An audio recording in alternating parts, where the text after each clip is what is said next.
Bienvenue à toutes et à tous, bien sur la Clash Tour Royale, j'espère que pour vous, ça va. Et aujourd'hui, donc la vidéo d'une review d'une carte, donc oui, je la fais samedi et pas demain, parce que demain tout simplement je ne pourrai pas. Et petite anecdote aussi, ça fait une semaine que j'ai arrêté le jeu, parce que je trouvais le jeu saoulant, toujours les mêmes decks avec des decks défense horribles, aucune stratégie, enfin des decks complètement stupides. Du coup j'ai arrêté depuis lundi dernier, et du coup j'ai repris juste parce que j'ai appris que les défenses étaient nerfs, donc voilà. Parenthèse fermée. Donc aujourd'hui, review du Prince Ténébreux, une carte que j'aime bien parce qu'en fait elle est ni trop forte, ni faible, mais elle est entre les deux parce que donc point de vie de 700, donc ça va, c'est raisonnable. Dégâts par seconde 83, vitesse de frappe 1,5, donc il attaque toutes les 1,5 secondes. Vitesse moyenne, temps de déploiement donc 1 seconde, point de vie du bouclier 200. Donc par exemple si on lui lance un sort de faute dessus, il prendra juste les points de vie du bouclier, il ira pas plus loin que ça, je sais pas si vous m'avez compris. Donc à chaque fois qu'il tape, il fait 125, cible, sol, et portée, dégâts de zone. Donc le Prince Ténébreux, en fait là c'est mon deck. Donc voilà, c'est un deck que j'aime bien, je fais beaucoup de victoires avec. Donc juste on va montrer... celui-là ça comptait pas trop, j'étais contre un gars de mon clan, je testais. Donc on va juste voir ce ralenti ici. Hop. Donc voilà, donc là on est contre Roronoa-Zoro. Son deck, ouais la tour à bombe en même temps elle est trop OP cette carte aussi. Normal qu'elle ait été nerf. Bon bah là on attend d'avoir des élixirs, donc il balance son cochon directement. Je riposte avec des petits gobelins. Donc c'est assez juste pour le détruire. Il l'aura tapé que 2 fois, ça va. Donc j'envoie mon prince, je mets la pression directement. Sauf que voilà, il met sa tour trop pété. Hop. Donc quand je dis trop pété, c'est qu'elle est trop forte. Donc voilà, on attend que notre élixir se recharge. Le bébé dragon. Oh, avec le miroir, je trouve ça trop fort, le bébé dragon. Ça vous défonce tout en fait, donc c'est gelé. Hop, donc voilà, il met toutes ses défenses sur un deck complètement ignoble avec la roquette. Complètement débile ce genre de deck. On retrouve que ça à arène 6, hein. Je sais pas ce que c'est arène 5 ou 7 ou 4. Mais en tout cas, donc voilà, le prince ténébreux. Donc je vais mettre au ralenti. Donc voilà, là il charge, donc il a perdu son bouclier. Donc là il prendra directement sur ses points de vie. Donc il a quasiment one shot la sorcière. Là le gel est fait. Et donc vous voyez, par coup, 128. Hop, voilà. Donc il attaque plutôt rapidement. Donc voilà, il aura fait super mal à la tour avec les pieds archers derrière. Voilà, donc la tour elle est qu'à 558. Elle a perdu 3 quarts de sa vie, donc je trouve ça plutôt pas mal. Donc les petits gobelins j'envoie derrière parce que mon deck pour l'instant, faut que je le recycle. Faut que j'ai mes princes. Voilà, bébé dragon. Est-ce que je mets le miroir? Non, voilà. Je mets mon prince, j'ai plus d'élixir, donc là j'ai fait attention à pas tout gaspiller. Mais trop tard. J'avais envoyé mon prince, donc là faut détruire sa tour à bombe. Dommage, donc il lui reste rien, donc elle va se détruire toute seule. Il envoie ce cochon, donc je riposte avec mes archers directement. Les archers que je trouve beaucoup trop forts. Vous allez les voir dans un gameplay où les archers en 3 coups ils tuent un dragon. Donc voilà, le prince ténébreux suivi des petites troupes derrière. Hop, hop, il a quasiment mis à moitié de vie la Tesla en chargeant. Donc les petits archers ils tapent. On a 404 de vie. Donc là c'est Elixir x2 et là c'est tout à notre avantage parce qu'on a deck 3,7. On a beaucoup de cartes à 4 ou 5. Donc bébé dragon. Ah, j'ai pas tardé à envoyer le miroir. Voilà. Et deux bébés dragons. Je trouve ça juste trop fort. Donc voilà, vous allez voir le carnage des bébés dragons. Hop, hop, hop. Vous voyez, il y a quasiment... Voilà, plus rien. Donc c'est pour ça que je le trouve trop fort les bébés dragons. Je trouve que c'est une carte à utiliser parce que je la trouve trop forte. Enfin, pas trop forte, mais forte. Donc voilà, il a tout pour gérer. Hop, j'ai pré-shoot. Hop, ça tourne en moins. Voilà. Et les flèches bien lancées qui me font gagner la game. Et on voit ce cochon. Je mets plein de cartes pour défendre d'abord le gel. Voilà. Parce que sinon le cochon il allait taper au moins 1 ou 2 fois et j'allais prendre cher. Voilà, avec sa roquette là. Hop, donc j'envoie mon prince ténébreux qui carry la game encore une fois. Et voilà. C'est fini pour lui. Et donc 1-0. Voilà, donc je rigole parce qu'il avait un deck pas du tout fair play. Que des défenses et des roquettes. Donc voilà, premier gameplay. Voilà. Le deuxième, donc je vais vous en montrer 3. Donc là c'était pas un bon. Là j'étais contre un mini d'exponeur. Je vais vous montrer. Donc voilà, on est contre MY ou My, je sais pas comment ça dit. Donc voilà, j'attends toujours d'avoir 10 d'élixirs. Hop.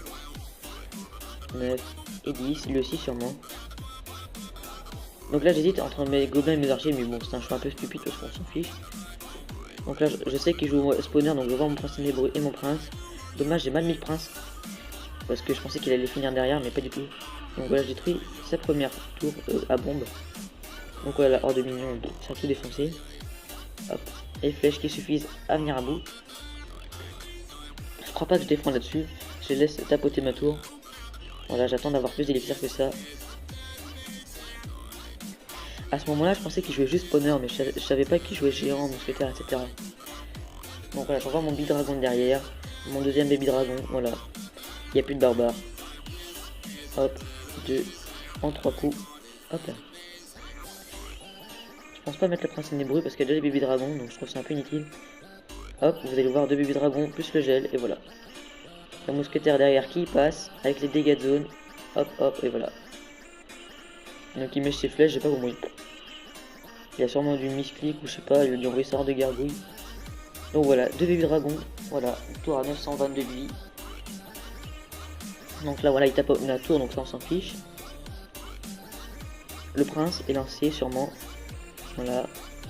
Je pense que là, voilà, j'allais pré-shoot mes flèches. Je pensais qu'il allait mettre ça hors de gargouille, mais pas du tout. Donc vous voyez le petit gobelin à 8 là, niveau 8 qui tape.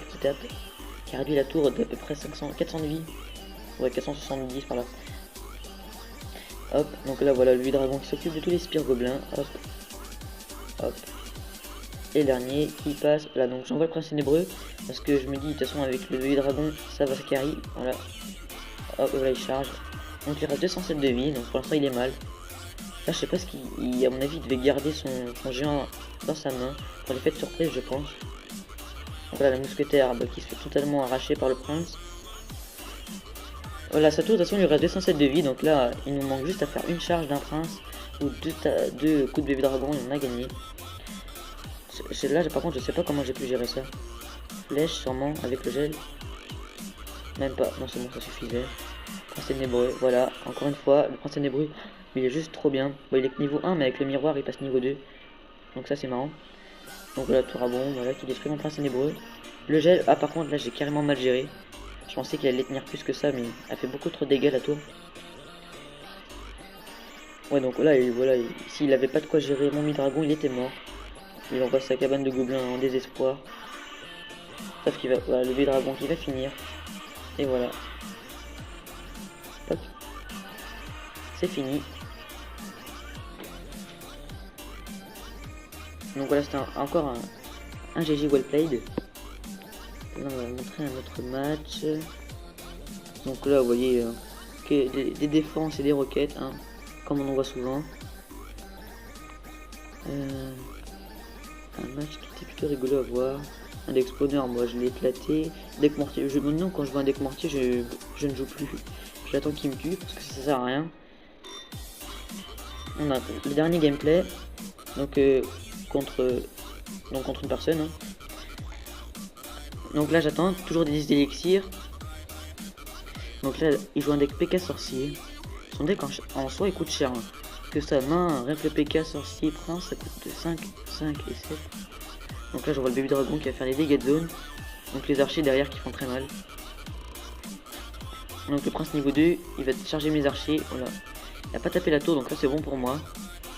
J'envoie mon prince. Donc là il envoie son PK, mais regardez. Le gel. Et voilà. Donc le PK qui va se faire arracher. Parce qu'un PK tout seul comme ça c'est un peu débile. Donc il aura pas le temps de taper mon prince. Boum, voilà. Oula les flèches, je sais pas pourquoi il a fait ça. Donc voilà mon prince, par contre j'ai mal frisé la tour. Oh, là j'aurais pu buter sa tour, mais voilà, j'ai mal mis mon miroir gel. Donc vous allez voir la puissance des archers sur le bébé dragon. Regardez, 1, 2, 3, voilà. Donc je trouve les archers c'est beaucoup trop fort, enfin beaucoup trop. Ils sont juste trop forts. Bah, c'est mon avis ça, mais bon. Donc voilà, il envoie ses barbares. Je crois que je vais mettre mon prince ténébreux et mon dragon. Pour éviter qu'il me touche trop ma tour. Parce que si on se laisse déborder maintenant, le PK qui va envoyer derrière va nous faire mal. Donc voilà, c'est dommage qu'il est que niveau 1 parce qu'il est pas hyper résistant. J'espère qu'il aura le temps de toucher le sorcier. Voilà, il détruit la tour. Avec sa charge, qui fait des dégâts de zone. Donc il reste le sorcier. Il reste la petite massue par terre, j'ai pas vu. C'est marrant les petits effets qu'ils font comme ça. Donc l'extracteur, donc lui aussi qui va être nerf hein, avec la mise à jour du 3 mai. Enfin, mise à jour. Petite update. Donc là j'envoie direct sur l'extracteur, hein. C'est pas très intelligent de le mettre dans le coin quand on a détruit une tour. Donc voilà, il charge, il tape. Le gel encore mal placé. Ah, c'est tout moi ça. Trop gourmand. Donc il envoie son PK niveau 2, mais bon, le temps qu'il atteigne ma tour, hein, il va se passer au moins 30 secondes, ou 20. Du coup il perd trop de temps à le mettre tout derrière. Donc là il est full élixir, moi j'ai envoyé mon bébé dragon juste pour continuer à mettre un peu de pression sur la droite. Donc là en main j'ai des bébés dragons en miroir, mes archers. Ah j'ai encore, ouais voilà. Avec le miroir qui va être boosté après l'update, c'est nickel pour mon deck. Donc là j'ai frisé tout ça, voilà, parce que ça allait me faire très mal, PK, prince, etc. Hop, j'envoie mes flèches parce que ça allait détruire les petits gobelins, et voilà, c'est fini. Mon bébé dragon. Prince ténébreux, pour empêcher les barbares de toucher la tour. Hop, le prince derrière qui tape. Le petit gel, parce que sinon il allait faire trop mal, et voilà, on a gagné. C'est rare les mecs qui jouent des decks normaux. Oui, normaux parce qu'il y a des decks comme Mortier. Je sais même pas pourquoi c'est là. Hop, et voilà. Donc voilà, au montage je rajouterai peut-être le moment où j'ai eu mon prince ténébreux dans mon coffre. Si j'y pense, surtout si j'y pense. Et donc voilà. Donc je vous dis merci d'avoir regardé et à la prochaine.